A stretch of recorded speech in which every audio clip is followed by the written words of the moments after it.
جب تک اس کا در نہیں کھٹکھٹاؤ گے تو اس کی مدد کو کیسے پاؤ گے؟ جب تک سجدے میں نہیں جھکو گے تو دل کا سکون کیسے پاؤ گے؟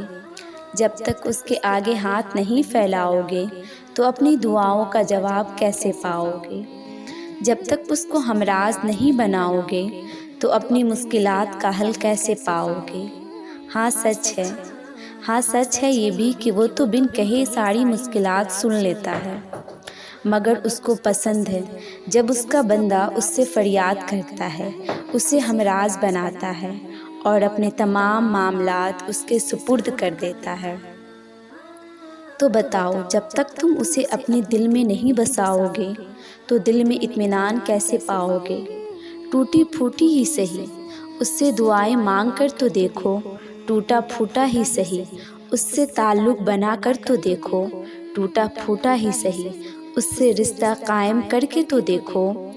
وہ تو دلوں کے حال تک واقف ہے، دیکھنا وہ تمہاری صرف نیت دیکھ کر تمہاری اس سے ٹوٹے پھوٹے کمزور سے رشتے کو مضبوط سے مضبوط تر کر لے گا۔ اللہ کو ہماری نمازوں کی ضرورت نہیں ہے، اس کے سامنے سجدہ کرنے والے لاتعداد فرشتے ہیں۔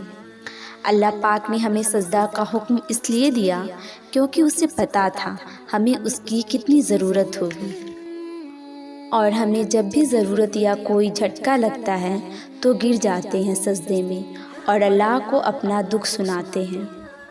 اور کبھی کبھی میں سوچتی ہوں، اگر اللہ پاک ہمیں سجدہ کرنے کا حکم نہ دیتے تو ہم کہاں جاتے؟ کیا ہوتا ہمارا؟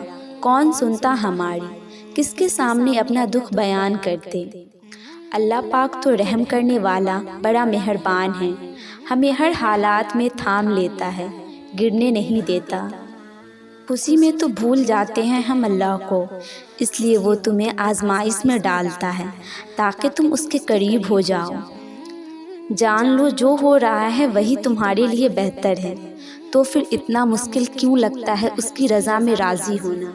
جب تم زندگی سے تھک ہار کر گرتے ہو سجدے میں تو اسے اچھا لگتا ہے تمہارا رو رو کر اسے پکارنا، اچھا لگتا ہے اسے تمہارا التجائے کرنا۔ وہ چاہتا ہے میرا بندہ تھوڑا اور پکارے۔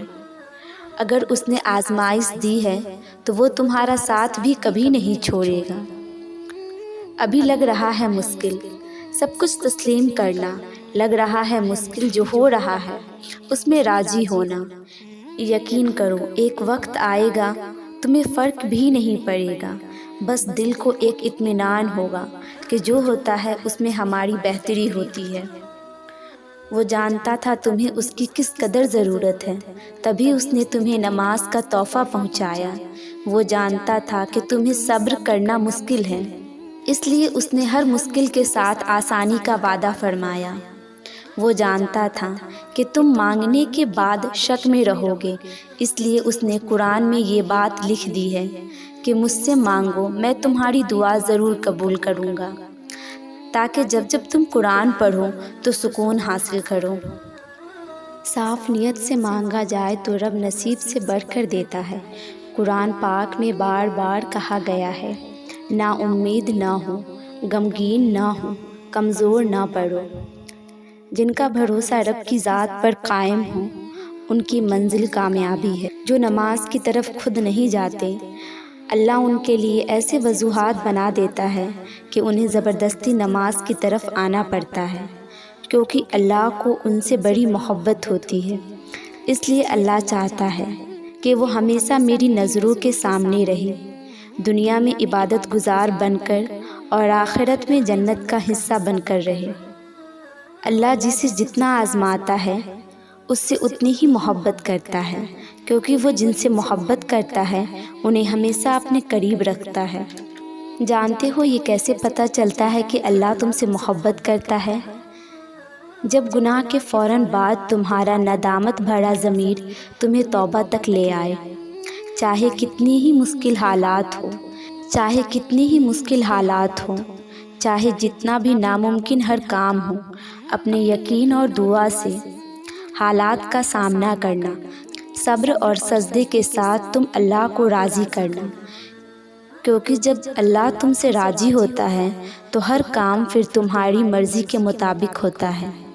کبھی کبھار اللہ تم سے تمہاری سب سے پیاری چیز لے لیتا ہے، کیونکہ وہ جانتا ہے کہ اس چیز کا دور ہو جانا تمہیں اللہ سے قریب کر دے گا، اور ایسا اللہ انہی کے ساتھ کرتا ہے جو اسے پیارے ہوتے ہیں۔ آزمائش کا سوچ کر پریشان نہ ہو، اللہ نے آسانی کے اسباب پیدا فرما دیے ہیں۔ جلد تمہاری دعائیں قبول ہوں گی اور اللہ تمہیں وہ عطا کرے گا جو تم مانگ رہے ہو۔ وہ رب اپنے بندوں کو ضرور آزماتا ہے، مگر دیر کیوں ہوتی ہے؟ صرف اس لیے کہ وہ بہت سی چیزیں تمہیں سکھا سکے۔ لوگ آتے ہیں اور چلے جاتے ہیں، یہاں بہت دفعہ انسان آسمان سے گرتا ہے اور زمین پہ آ کے لگتا ہے، کیونکہ اس وقت ہم اللہ سے دور ہو چکے ہوتے ہیں۔ وہ ٹوٹے دلوں کو بہت بہترین انداز میں جوڑتا ہے، ہزاروں باتیں سکھا کر نوازتا ہے کہ شکر گزار رہے ہم ہمیشہ، اور اللہ کبھی ناانصافی نہیں کرتا اپنے بندوں کے ساتھ۔ آخر آزمائشوں سے اتنا کیوں گھبراتے ہو، اور پھر اپنے آپ کو مایوسی کے اندھیرے میں کیوں لے جاتے ہو؟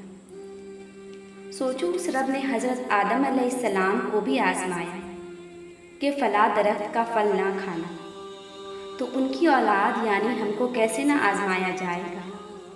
اور اگر یہ جان لو کہ اللہ پاک نے اس آزمائش کے بعد تمہیں کس مقام پر لے کے جانا ہے، تو تم غم میں بھی مسکرانا سیکھ جاؤ گے۔